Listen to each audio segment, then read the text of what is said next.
오늘 본문 속에 삭개오라고 하는 사람이 예수를 만나고 그리고 영생의 눈이 뜨이는 기사를 우리가 읽었습니다. 삭개오는 세리장입니다.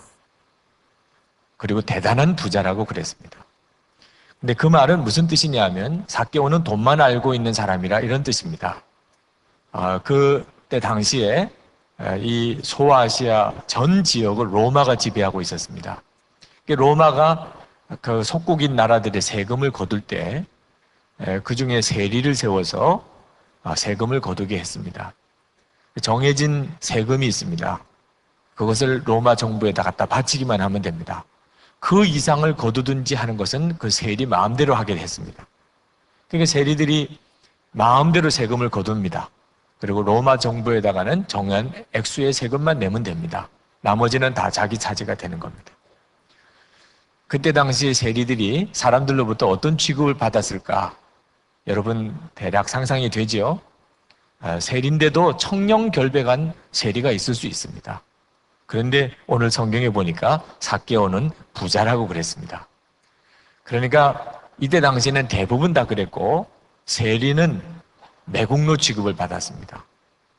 창녀보다도 더 멸시받는 그런 존재였습니다. 삭개오는 사람들이 자기를 비난하고 매국노라 그러고 멸시해도 아무 상관이 없었습니다. 삭개오는 생각하기에 돈만 있다면, 내가 돈만 많이 가지고 있다면 나는 행복할 거라고 생각을 했습니다. 그래서 삭개오는 정말 돈을 정말 많이 긁어 모았습니다. 근데 문제는 행복하지 않는 겁니다. 권세도 있고 돈도 있는데 행복하지 않은 겁니다. 세리의 가슴 속에는 계속되는 갈등이 있고 그리고 죄책감이 있습니다. 겉으로는 태연한 척하고 행복한 척 했지만 그 자기의 속은 숨길 수가 없는 거 아닙니까? 근데 이 세리가 삭개오가 행복해진 겁니다. 그래서 삭개오가 행복을 발견한 거예요. 그게 오늘 본문의 내용입니다. 예수님을 만난 겁니다. 예수님을 만나고 자기 집에 예수님을 모셔드리고 난 다음에 이 삭개오가 행복해졌어요. 삭개오가 행복해졌는지 아닌지 성경 어디 봐도 안 나오는데 그걸 어떻게 알 수 있나? 삭개오는 돈밖에 모르던 사람이었습니다. 그런데 그 삭개오가 가난한 사람들에게 자기 재산의 반을 나누어 주고 나머지 재산은 자기가 그동안에 잘못 거두어 들인 세금, 누구에게 토색한 것이 있으면 4배로 쳐서 다 돌려주겠다고 그랬습니다. 여러분, 혹시 여러분 중에 나도 삭개오처럼 될까봐 겁나는 분이 혹 계실지도 모르겠습니다. 야, 나도 조심해야 되겠다. 잘못하면 삭개오처럼 모든 재산 다 나눠주는 거 아니냐. 이런 걱정을 하시는 분도 계시겠는데 한 번 더 생각해 보시면 도대체 무엇을 삭개오가 얻었기에 자기 생명과 같았던 돈을 그렇게 나눠줬나 하는 겁니다. 사람들로부터 온갖 멸시, 비난을 다 받으면서도 돈 하던 삭개오가 말입니다. 그걸 어떻게 그렇게 다 나눠줬나 하는 거예요. 도대체 삭개오가 무엇을 얻었길래 그랬나 하는 거예요. 삭개오가 구원을 얻었습니다. 오늘 여기 본문 말씀에 보니까 9절에 예수님께서 이 집에 구원이 임했다 그랬습니다. 그 구원이 임했다는 말이 영생의 축복을 받았다는 뜻이에요. 삭개오가 영생의 축복을 얻은 겁니다. 여러분, 도대체 그 영생이 뭔가, 구원이 뭔가 하는 것을 오늘 말씀을 통해서 가만히 읽어보면 뭔가 이렇게 윤곽이 잡힙니다. 삭개오가 예수님 한번 만나보고 싶었습니다. 예수님이 자기를 알리라고는 꿈에도 생각 못했고, 그러나 자기 마음이 행복하지 않으니까, 돈으로 채워지지 않는 것이 있으니까 예수님에 대한 소문을 듣고 한번 만나보고 싶었어요. 근데 예수님을 만나볼 수가 없었습니다. 자기는 키도 작고 사람이 너무 많으니까. 그래서 예수님이 지나간다는 이야기를 들었지만 도무지 예수를 볼 수도 없었어요. 그래서 이 삭개오가 뽕나무 위에 올라갔다고 그랬습니다. 나무 위에 올라가서 지나가는 예수님을 얼굴이라도 한번 보고 싶었던 거죠. 근데 예수님께서 삭개오가 올라가서 내려다보는 뽕나무 밑을 지나가시면서 삭개오를 보시고는 삭개오야 이렇게 부르는 겁니다. 아니 예수님이 자기 이름을 알고 있는 거예요. 삭개오에게는 엄청난 충격이었습니다. 어떻게 저분이 내 이름을 아나 말입니다. 여러분, 예수님을 구주로 영접하면 첫 번째 놀라는 것이 하나님이 나를 알고 계시다 하는 것을 깨닫게 됩니다. 그전에는 하나님이 계시냐 안 계시냐 이런 문제 가지고 고민을 했었어요. 하나님이 계신 것 같기도 하고 아닌 것 같기도 하고, 계시다는 사람도 있고 아니다는 사람도 있고. 그런데 예수 그리스도를 구주로 영접하고 예수님을 알고 나면 하나님이 계시고 안 계시고는 더 이상 질문도 안 됩니다. 하나님은 분명히 계시기 때문에요. 근데 계실 뿐만 아니고 그 하나님이 나를 개인적으로 알고 계시다는 거예요. 예수를 믿는다는 것은 돌을 닦는 게 아닙니다. 흔히 전철역 같은 데 보면 도를 아십니까? 이렇게 전도하는 어떤 종교인들도 있습니다. 이 예수를 믿는다는 것은 도를 닦는 게 아닙니다. 살아계신 하나님과 인격적인 관계를 회복하는 겁니다.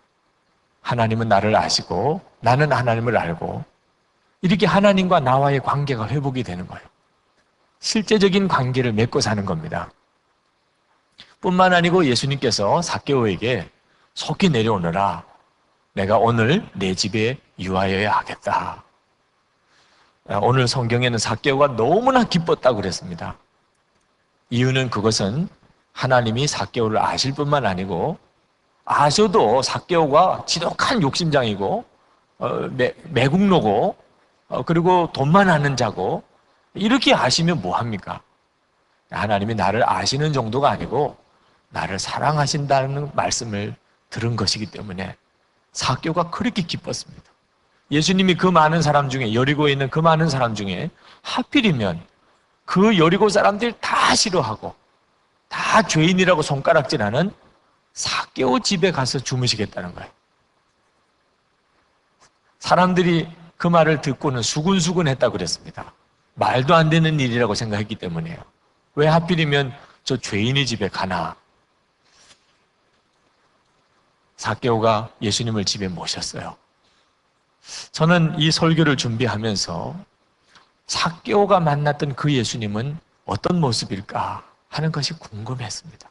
도대체 삭개오는 예수님을 그날 모시고 가서 어떤 일이 있었길래 그가 자기 재산 반을 가난한 사람에게 나눠주고 토색한 자에게는 4배나 갚는 이런 변화를 가져온 걸까?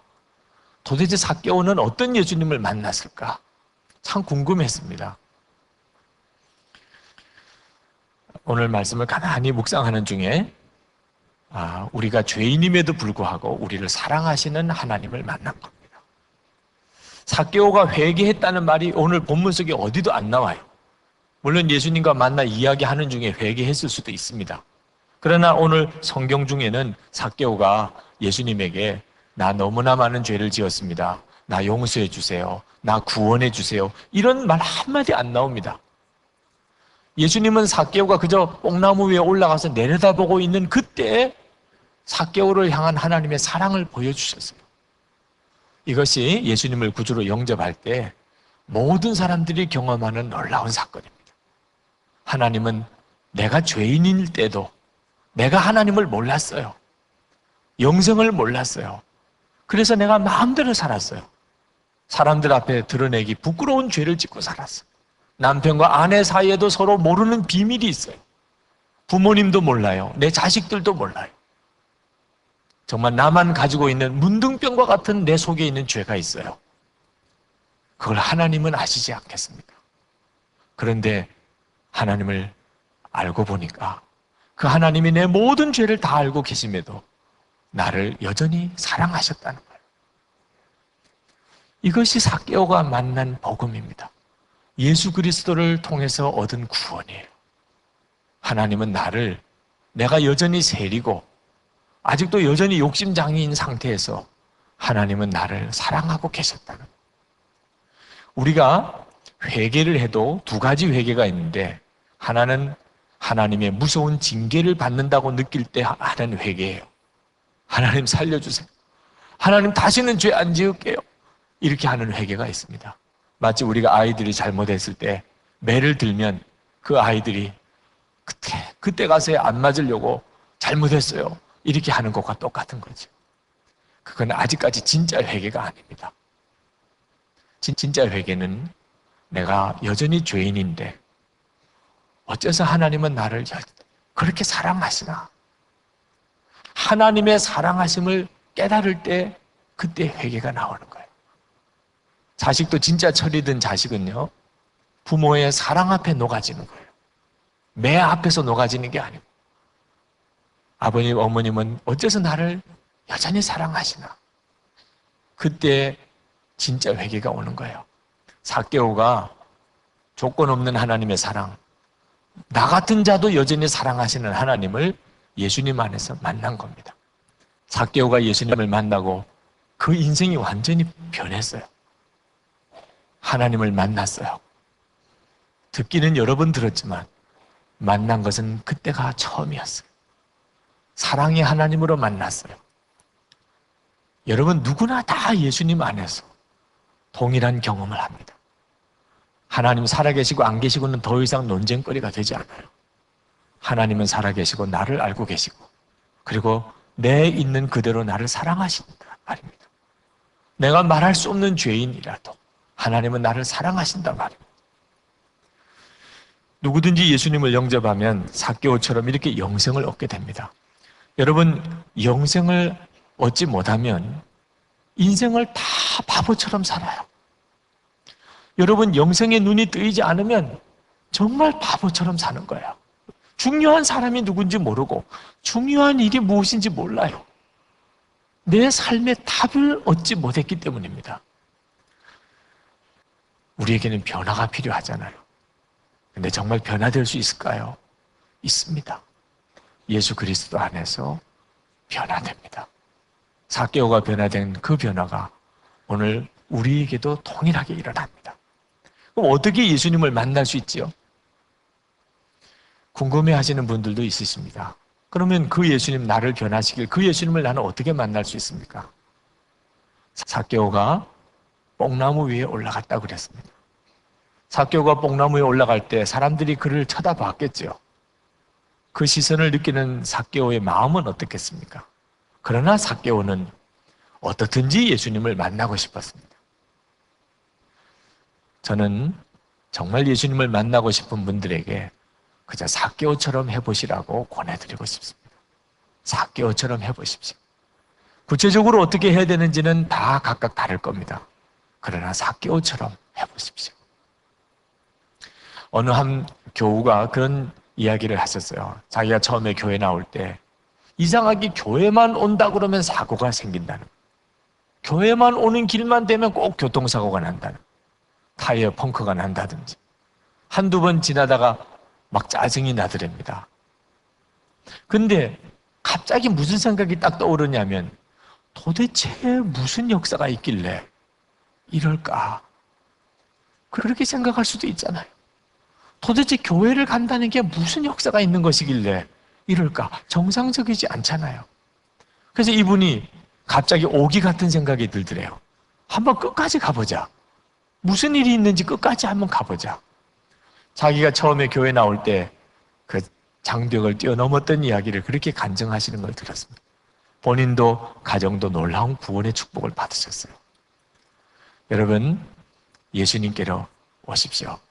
정말 주님을 통해서, 예수님을 통해서 살아계신 하나님, 여러분을 알고 계시고 있는 그대로 여러분을 사랑하신 하나님을 만나십시오. 여러분의 인생에 진정한 변화가 여기에 있습니다. 사도행전 1장 8절에 보니까 오직 성령이 너희에게 임하시면 너희가 권능을 받고 예루살렘과 온 유대와 사마리아와 그 다음에 땅 끝까지 이르러 내 증인이 되리라 하시니라. 그런 말씀을 주시고 승천을 하셨습니다. 마태복음 28장 18절부터도 비슷한 내용이 나옵니다. 그러니까 그 당시에 한 번도 자기가 살던 그 주변 마을을 떠나본 적도 없는 이 폐쇄적인 시골뜨기 같은 제자들에게 예수님께서 뭘 심어주셨습니까? 삶의 목표를 심어주셨어요. 기대감을 심어주셨어요. 이 세상 땅끝까지 복음을 전가하게 될 사명이 우리에게 주어졌다. 그 사명을 위하여 이제 우리가 새로운 인생을 살게 될 것이다. 그런 놀라운 기대감으로 말미암아 제자들이 얼마나 성령 충만해서 그들의 삶이 변화가 되느냐는 거예요. 그러니까 여러분들이 이렇게 말하시면 이거는 모순 중에 모순이에요. 나는 믿음이 있다. 나는 예배를 잘 드린다. 나는 하나님을 사랑한다. 근데 나는 꿈이 없다. 이런 엉터리 같은 말은 없습니다. 예수님께서 예수 믿는 우리 모두에게 주신 사명이 있고 비전이 있고 그 꿈을 향한 기대감을 심어주셨다는 사실입니다. 이런 것이 얼마나 우리 인생에 중요한 영향을 미치는지는 구약에 나오는 갈렙을 봐도 압니다. 저는 여호수아 14장 6절 여러분 할 수만 있으면요 이 여호수아 14장을 메모해 두셨다가 틈틈이 꺼내서 그 말씀을 읽는 것이 좋습니다. 저는 여호수아 14장 6절부터의 말씀을 굉장히 제 삶에 중요한 여러 말씀 중에 한 말씀으로 삼고 있는데 한번 내용을 잘 들어보십시오. 그때에 유다 자손이 길갈에 있는 여호수아에게 나아오고 그니스 사람 여분네의 아들 갈렙이 여호수아에게 말하되, 갈렙이 지금 뭘 요구합니다. 여호와께서 가데스 바네아에서 나와 당신에게 대하여 하나님의 사람 모세에게 이르신 일을 당신이 아시는 바라. 갈렙이 지금 무려 45년 전에 하나님이 자기와 또 여호수아에게 주셨던 약속의 말씀을 상기하는 거예요. 그 내용이 뭡니까? 내 나이 40세에, 지금 85세 된 어른이거든요. 내 나이 40세에 여호와의 종 모세가 가데스 바네아에서 나를 보내어 이 땅을 정탐하게 하였으므로 내가 성실한 마음으로 그에게 보고하였고 나와 함께 올라갔던 내 형제들은 백성의 간담을 높게 하였으나 나는 내 하나님 여호와께 충성하였으므로 그날에 모세가 맹세하여 이르되 내가 내 하나님 여호와께 충성하였은즉 내 발로 밟는 땅은 영원히 너와 내 자손의 기업이 되리라 하였나이다. 지금 갈렙이 뭘 회상합니까? 지난 45년 동안 하나님께서 그 가나안 정탐을 앞두고 그들은 우리 밥이라, 우리는 그들을 이길 수 있다, 하나님은 우리의 보호자 되신다, 그렇게 고백하고 선포했더니 하나님께서 네 말이 내 귀에 들린 대로 그대로 내가 이루어주마, 이렇게 약속을 하셨다는 거예요. 45년 동안 이 약속의 말씀을 붙잡고 자기가 살아왔다는 거예요. 살아가는 가운데 어려움이 찾아오고 낙심되는 일이 있고 실패가 있고 좌절이 있을 때마다 하나님께서 내게 주신 이 말씀을 내가 상기하고 이 말씀을 붙잡고 살아왔다는 거예요. 그랬더니 그 말씀이 얼마나 영향을 미쳤는지 10절부터 다시 보십시오. 이제 보소서. 뭘 보라는 거예요? 여호와께서 이 말씀을 모세에게 이르신 때로부터 이스라엘이 광야에서 방황한 이 45년 동안을 여호와께서 말씀하신 대로 나를 생존하게 하셨나이다. 오늘 내가 85세로 돼 모세가 나를 보내던 날과 같이 오늘도 내가 여전히 강건하니 내 힘이 그때나 지금이나 같아서 싸움에나 출입에 감당할 수 있으니 그날에 여호와께서 말씀하신 이 산지를 지금 내게 주소서. 당신도 그날에 들으셨거니와 그곳에는 아낙 사람이 있고 그 성읍들은 크고 견고할지라도 여호와께서 나와 함께 하시면 내가 여호와께서 말씀하신 대로 그들을 쫓아내리이다 하니. 제가 이렇게 무덤덤하게 재미없게 읽어서 그렇죠. 이건 감동 그 자체 얘기예요. 한 인생이요, 자기 인생을 마무리하는 시점에서 자기의 삶을 되돌아보면서 85세 된 어른이 내가 40살 때 하나님으로부터 약속의 말씀을 받았다, 그 말씀을 받은 이후로 지금까지 그 말씀을 성취해 주실 나의 하나님, 시근하지 아니하시는 하나님, 말씀 그대로 행해 주실 그 하나님을 내가 믿고 기대하며 여기까지 왔다. 그랬더니 당신이 보는 것처럼,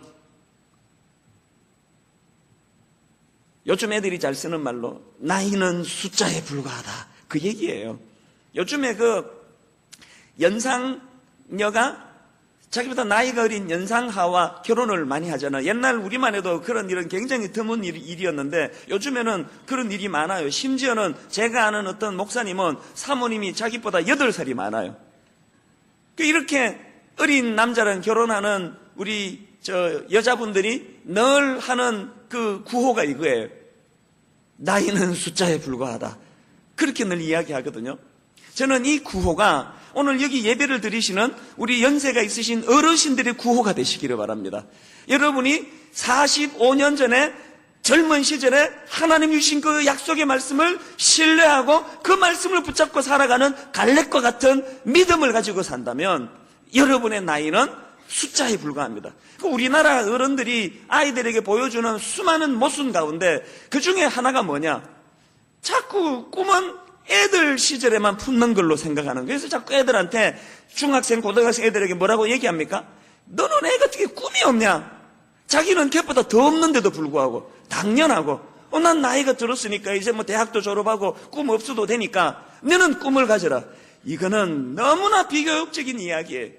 너는 왜 꿈이 없느냐라고 말하기 전에 자기 자신을 돌아봐야 돼. 갈렙처럼 85세 나이에도 이 산지를 내게 주소서, 그날에 하나님이 내게 약속하신 그 놀라운 말씀에 대한 기대감을 내가 가지고 있습니다. 이 신앙하는 사람의 모습이라고 저는 생각합니다. 메가드 장군이 이런 말을 했답니다. 이분은 전쟁만 잘 친 게 아니고 참 좋은 말도 많이 했어요. 무슨 말을 했나 하니까, 단순히 오래 산다고 해서 늙는 것이 아니다. 사람들이 늙어가는 이유는 목적과 이상을 잃어버렸기 때문이다. 세월은 피부를 주름지게 할 뿐이지만 목적이 없는 무관심한 생활은 영혼을 주름지게 한다. 그리고 그 다음에 보세요. 당신은 믿는 만큼 젊어지고 의심하는 것만큼 늙는다. 당신은 자신감을 갖는 것만큼 젊어지고 두려워하는 것만큼 늙는다. 당신은 희망을 갖는 것만큼 젊어지고 절망하는 것만큼 늙는다. 참 의미가 있는 말씀 같아요. 육신은 후패하고 육신은 하도 오래 많이 써먹어가지고 이게 뭐 다 따라 빠져가지고 머리도 희끗희끗하고 뭐 성한 데가 없다 할지라도 우리 속사람, 우리의 영은 하나님이 갈렙에게 주셨던 그 놀라운 축복처럼 날마다 새로워지는, 그래서 분당 우리 교회는 나이 계산법이 달라지면 좋겠습니다. 우리 교회 가장 신세대 100세 어르신.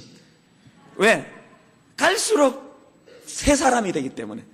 이 젊은 형제자매들은 나이는 젊은이지만 그 다음 말은 생략하겠습니다. 하여튼 뭐 어른만 세워주면 되지 애들을 깎아내릴 필요가 없잖아요.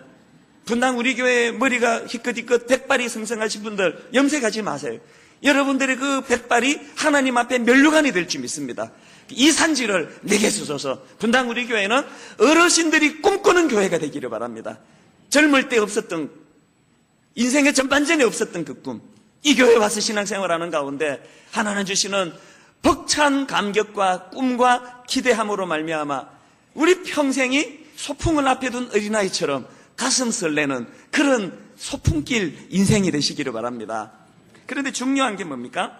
이렇게 우리가 하나님 주시는 꿈을 품고 하나님 주시는 꿈에 대한 기대감을 갖는 것도 중요한데, 무슨 기대감을 갖느냐는 이게 더 중요하다는 거예요. 여러분, 예수 믿고 어떤 기대감을 갖고 계십니까? 오늘 본문 28절에서 예수님이 정확한 답을 주세요. 예수님이 무엇을 주시겠습니까? 묻는 베드로에게 이렇게 답을 주십니다. 보세요. 예수께서 이르시되 내가 진실로 너희에게 이르노니 세상이 새롭게 되어 인자가 자기 영광의 보좌에 앉을 때에 나를 따르는 너희도 12 보좌에 앉아 이스라엘 12지파를 심판하리라. 또 내 이름을 위하여 집이나 형제나 자매나 부모나 자식이나 전토를 벌인 자마다 여러 배를 받고 또 영생을 상속하리라. 여기서 여러 배를 받는다는 이 말을 마가복음 10장 30절에 보면 더 구체적으로 100배나 받되 이렇게 표현합니다. 자, 여러분, 이게 뭘 의미할까요? 옛날에 제가 어릴 때 목사님들이 설교하시면서 11조를 강조하시면서 이게 얼마나 이게 되는 장사냐, 당신이 11조를 뭐 10만 원을 하면은 하나님은 100배로 갚아주신다, 이게 얼마나 되는 장사냐, 그렇게 설교를 해서 속으로 참 유치하다 그런 생각을 했었습니다. 그러나 그 설교가 엉터리 설교는 아니에요. 그러나 하나를 놓치고 하나만 강조하는 거예요. 오늘 이 주님의 말씀에 의하면은요, 만약에 여러분 제가 100만 원을 헌금을 했더니 하나님께서 100배를 주셨다. 얼마예요? 10억. 1억. 예. 그 목사가 너무 계산에 밝은 것보다는 이런 게 좋습니다. 100만 원을 헌금하는데 하나님이 1억을 갚아주신다. 그러면 이 구절이 그대로 응용이 돼요. 근데 여러분 보세요. 여기 나와 있는 것처럼 주님을 위하여 형제나 자매나 어머니나 아버지나 자식을 버렸더니 100배로 갚아주셨어요. 그래서 주님을 위하여 어머니를 버렸더니 엄마가 100명이 됐어요. 아버지가 100명이 됐어요. 이건 그래도 억지로 수용할 만한데, 주를 위하여 내가 헌신했더니 자식을 100배로 주셔가지고 우리 애가 지금 셋인데 우리 애가 300명이 됐어요. 내가 이 장면을 생각하니까 아찔하더라고요. 이건 재앙이에요, 재앙.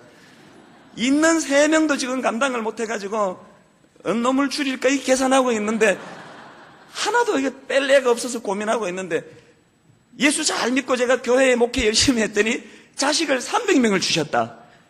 주님 노 땡큐입니다. 그러고 싶은 거예요.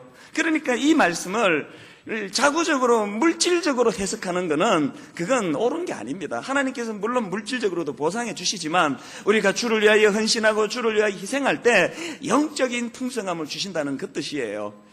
제가 예를 들어서 미국 이민을 갔다가 가족을 다 버려두고 한국으로 역이민을 왔습니다. 혼자 왔더니 세상에 이렇게 10,000명도 되는 제 여동생도 주시고 남동생도 주시고 조카도 주시고 삼촌도 주시고 아버님도 주시고 어머니도 주시고 그래가지고 얼마나 풍족한 삶을 삽니까? 영적으로 해석하는 거예요. 저는 특히나 이런 영적인 축복으로 필터해서 이 말씀을 받으니까요, 오늘 28절에 나와 있는 이 주님의 말씀이요, 세상이 새롭게 되어 인자가 자기 영광의 보좌에 앉을 때에 얼마나 마음의 감동이 되는지 몰라요. 세상이 새롭게 된다는 거예요. 이 부분을 베드로후서 3장 12절에 이렇게 기록합니다. 하나님의 날이 임하기를 바라보고 간절히 사모하라. 그날에 하늘이 불에 타서 풀어지고 물질이 뜨거운 불에 녹아지려니와 우리는 그의 약속대로 의가 있는 곳인 새 하늘과 새 땅을 바라보도다. 이 땅이 약간 좋아지는 게 아니에요. 그리고 인자가 자기 영광의 보좌에 앉을 때 뭐가 천국입니까? 여러분 왜 천국 가고 싶으세요? 거기에 무슨 보석이 있고 진주가 있고 이렇게 설교하면은 그거 옳은 게 아니에요. 천국이 너무 살기가 좋고 너무 고통이 없고 너무 편해서 그래서 내가 가고 싶다, 그거 아니에요. 왜 천국이 좋습니까? 주님이 통치하시는 나라니까요. 주님이 다스리는 나라니까요.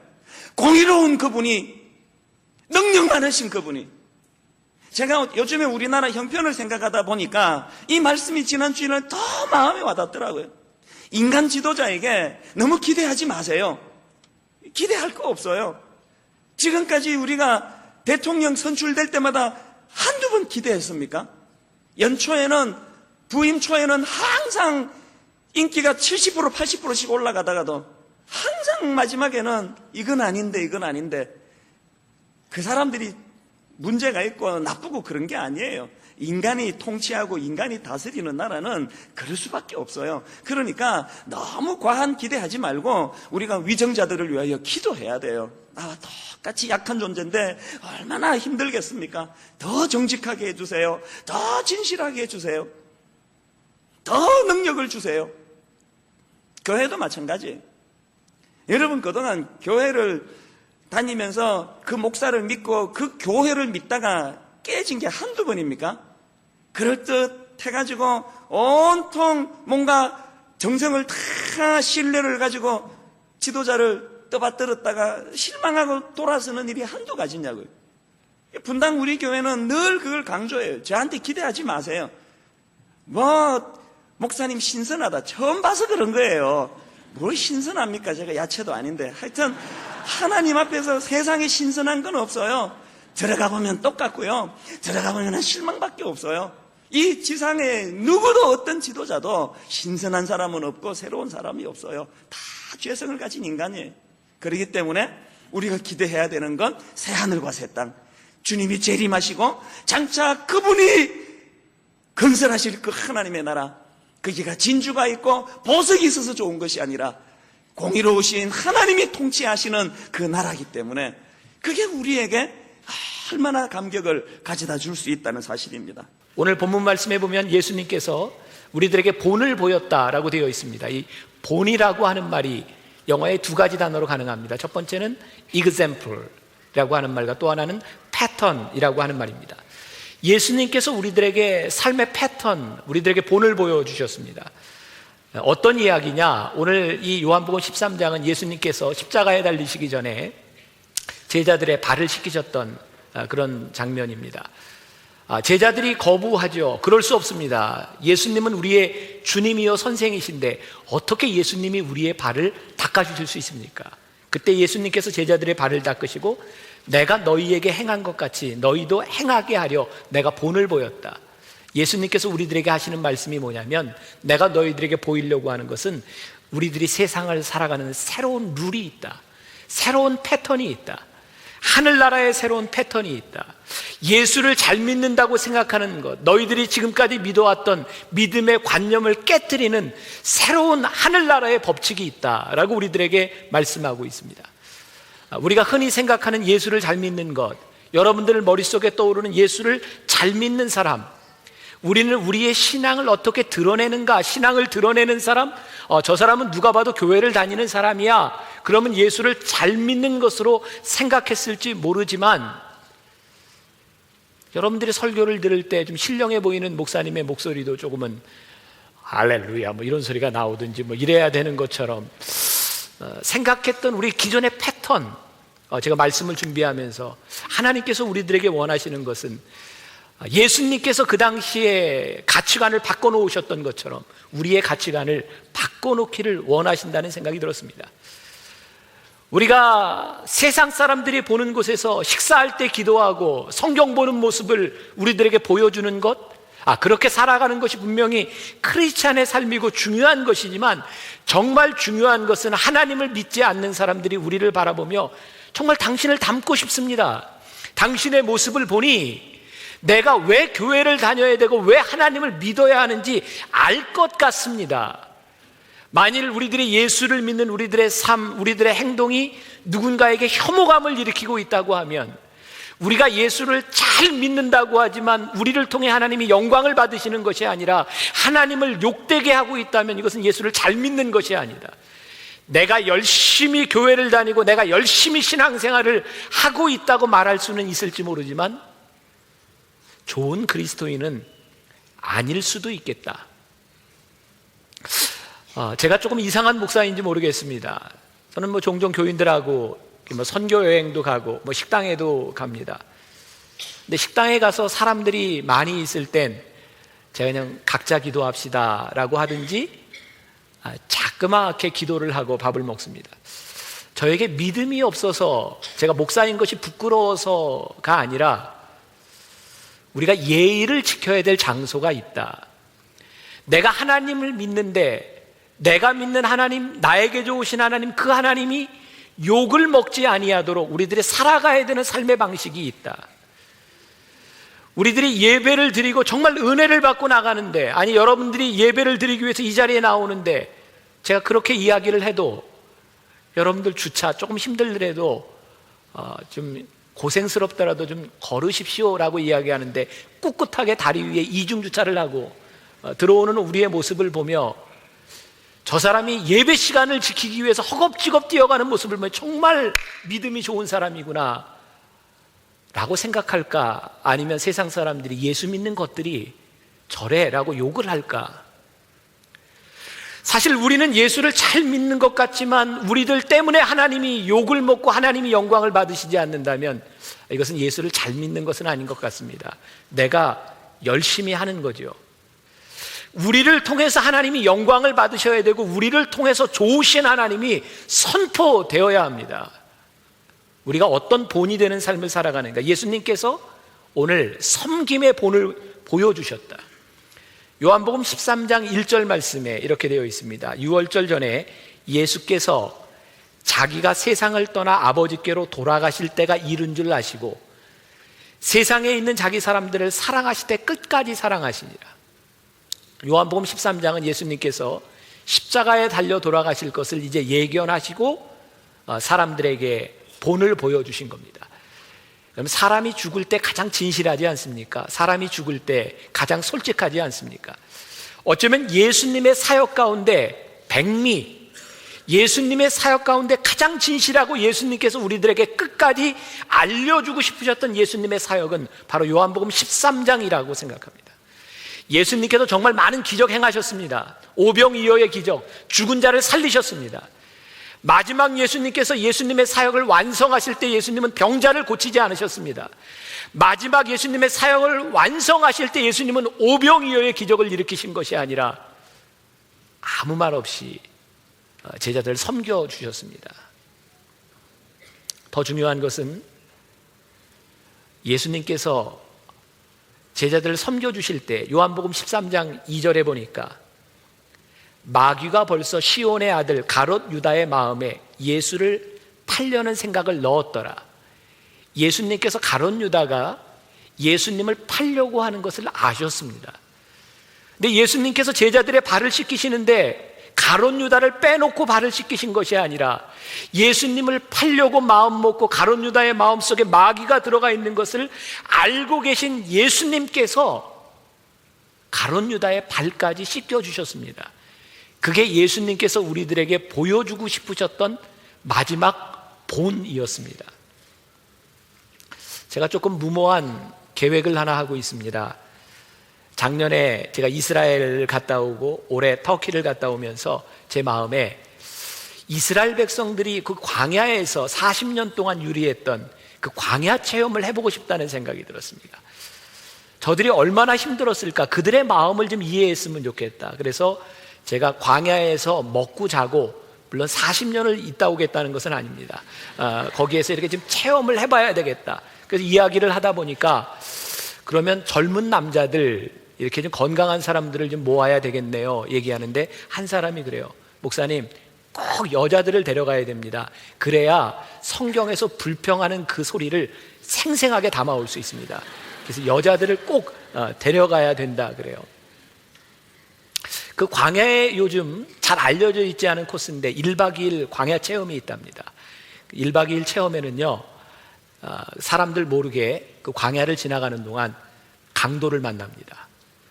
그리고 강도를 만나면 이 총을 든 강도들이요, 하루 내내 이 사람들을 끌고 다니다가 저녁에 호텔에다 데려다 줍니다. 그게 끝나는데 그때 그 강도들에게 붙잡혀 있는 그 순간에 사람들의 본성이 다 드러난답니다. 제가 그 이야기를 들으면서 우리들이 흔히 하는 이야기들이 있습니다. 너무 힘들어서, 견딜 수 없어서, 그래서 하나님을 믿는데 견딜 수 없는 순간에 예수님께서 십자가에 지시기 전에 예수님께서 우리들에게 보여주셨던 섬김의 본이 예수님이 누구인지를 분명히 보여주셨는데 우리는 하나님을 믿는데 마지막 순간에 우리가 누구인가? 제가 얼마 전에 우리 교인 중에 한 사람입니다. 굉장히 술을 많이 먹었어요. 왜 그러냐라고 이야기를 했더니 정말 힘들어서 견딜 수 없어서 술을 먹었답니다. 견딜 수 없어서 술을 먹는 사람을 보며 세상 사람들이 누구를 보겠는가? 견딜 수 없어서 더 이상은 살 수 없다고 자살하는 사람을 바라보며 누구를 보겠는가? 오늘 우리들에게 하나님이 살아계시고 하나님이 우리 가운데 역사하고 계시다면 가장 결정적인 순간에 우리들에게 나타나야 될 그 본의 모습, 누군가 It's Jordan's time이라고 이야기했는데 바로 그 사람이야. 내가 힘들 때 보아야 될 사람의 모습이 바로 그 사람이야. 그 모습이 우리들에게 보여질 수 있을 때 비로소 우리는 좋은 그리스도인, 여러분들이 예배를 드리고 기도를 하고 성경을 보고 여러분들이 기본적으로 신앙생활을 하는 것, 그것으로 하나님이 영광을 받으시는 것이 아니라 여러분들이 어떤 신앙생활을 하느냐에 따라 하나님이 높임을 받으시고 하나님이 영광을 받으실 수 있다고 하는 것. 제가 요즘 정말 뼈저리게 매 예배 때마다 강조하는 것 중에 하나가, 우리들이 너무 하나님의 말씀을 공부하려고 하지만 많이 배우고 머릿속에 말씀의 지식이 차지만 말씀대로 행하지 않는 사람들 때문에 하나님이 드러나지 않는 것을 바라보며 내가 목회를 잘못하고 있는가? 우리들이 무언가 잘못 믿지 않고 있는가라는 생각이 들 때가 있어요. 정말 이 말씀을 준비할 때 정말 전혀 예기치 않게 한 책을 보게 되었습니다. 어떤 분이 보냈는지도 잘 모르겠어요. 데이빗 케이프라고 하는 사람이 쓴 주님의 음성에 그대로 순종한 예수를 위한 바보. 제목이 좀 특이해서 그냥 그 책을 바로 읽었습니다. 이 책에 데이빗 케이프라고 하는 사람이 어느 날 하나님의 음성을 듣습니다. 예수님께서 제자들의 발을 씻겨주셨던 것처럼 내가 사람들의 발을 씻겨주어라. 남아프리카 공화국의 흑백 인종 갈등이 그 심한 나라에 이 백인 목사님이요, 하나님의 음성을 듣고, 아니 누구 발을 씻습니까? 근데 하나님이 나가서 발을 씻겨주시라는 음성을 듣습니다. 그래서 옷에 티셔츠에 예수님이 씻긴 발은 행복한 발입니다 라고 하는 글을 쓰고 글을 새기고 배낭을 메고 세숫대야를 들고 사람들의 발을 씻기기 시작합니다. 그 책에 보면 처음으로 발을 씻기기 시작한 도시가 스웨토라고 하는 도시인데 거기는 폭력이 난무하는 굉장히 위험한 도시였습니다. 발을 씻기기 위해서 나선 그날 처음에 만난 사람이 4명의 폭력배였습니다. 근데 성령님께서 그들의 발을 씻겨라. 순종하고 발을 씻겼습니다. 그 중에 한 사람이 이 목사님과 함께 끝까지 걸으며 발을 씻기는 사역을 하게 됩니다. 이 책에 그런 글이 나옵니다. 제가 조금 읽어드릴게요.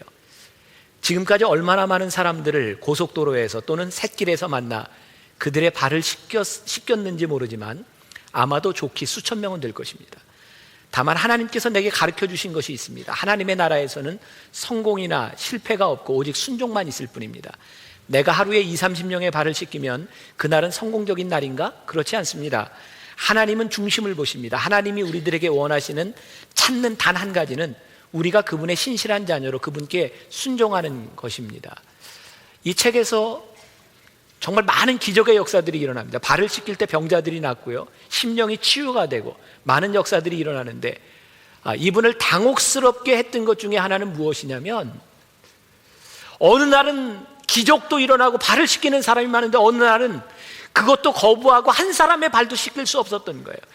그래서 어느 날은 성공이라고 생각하고 어느 날은 실패라고 생각했는데 하나님께서 깨닫게 하신 것이 내가 몇 명의 발을 씻기고 내가 무슨 기적을 일으켰고 그것이 너에게 중요한 것이 아니다. 오늘 너에게 중요한 것은 주님의 마음을 가지고 순종하는 마음을 가지고 발을 씻기느냐 씻기지 않느냐가 중요한 것이지 너에게 일어난 결과가 중요한 일이 아니다. 오늘 내가 말씀에 순종하며 그 본을 따라 살아가고 있느냐 그것이 중요한 일이다.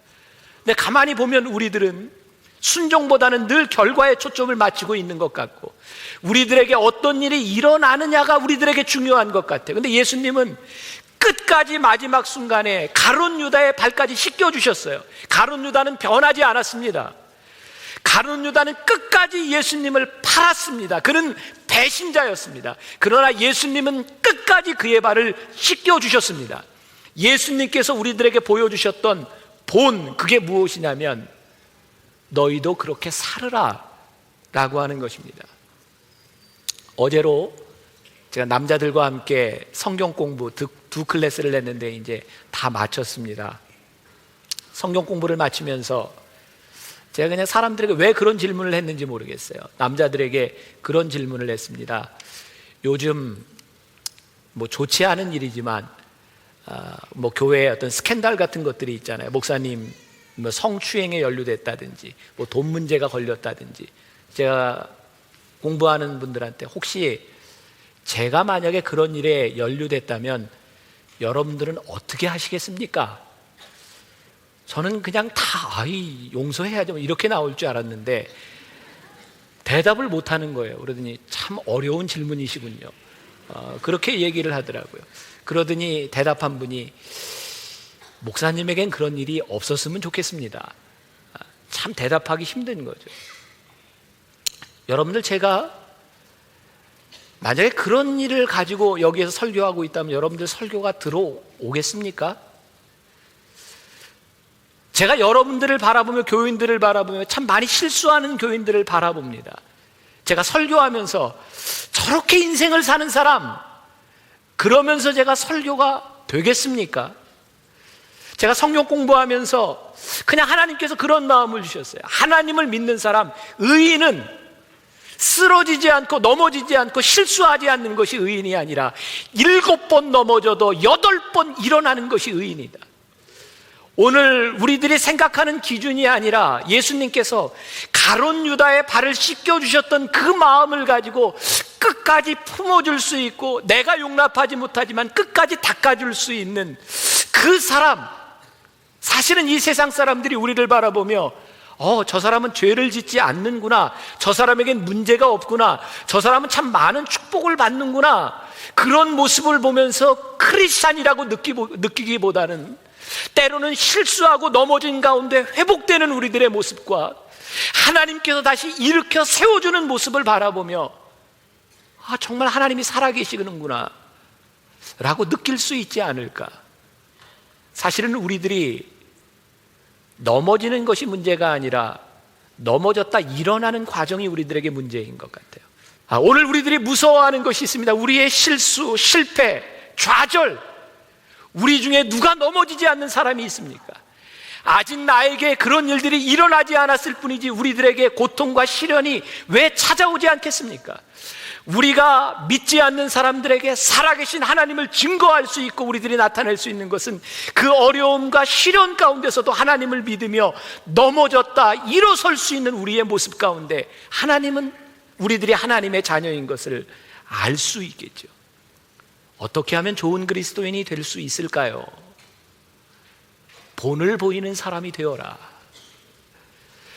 여러분들이 예배자가 되어라. 예배드리고 성경 읽고 그것이 아니라 여러분들의 성경 읽는 모습과 예배드리는 모습과 여러분들이 신앙생활하는 모습을 바라보며 하나님을 알지 못하는 사람들이 닮고 싶어하는 열망이 생길 수 있도록 살아라. 예수를 믿는 것은 성경의 지식이 늘어나는 것이 아니라 하나님의 말씀이 살아서 우리들 가운데 역사하는 것이고 하나님의 말씀이 살아서 역사할 때 우리들의 삶에서 드러나고 하나님이 나타날 수 있는 것이 하나님을 믿는 것이다. 오늘 이 자리에 참석한 사랑하는 여러분들, 여러분들의 상황이 다 틀리지 않습니까? 그러나 이 예배당을 나가면서 여러분들이 본을 보일 수 있는 분명한 무엇이 있습니다. 그렇게 살라는 겁니다. 복음을 듣는 자들이 아니라 복음을 살아내는 사람들, 말씀을 배우는 사람들이 아니라 말씀대로 살아가는 사람들. 그래서 여러분들을 통해 우리 만나교회를 통해 하나님이 영광을 받으실 수 있는 그런 교회 될 수 있기를 주님의 이름으로 간절히 축원합니다.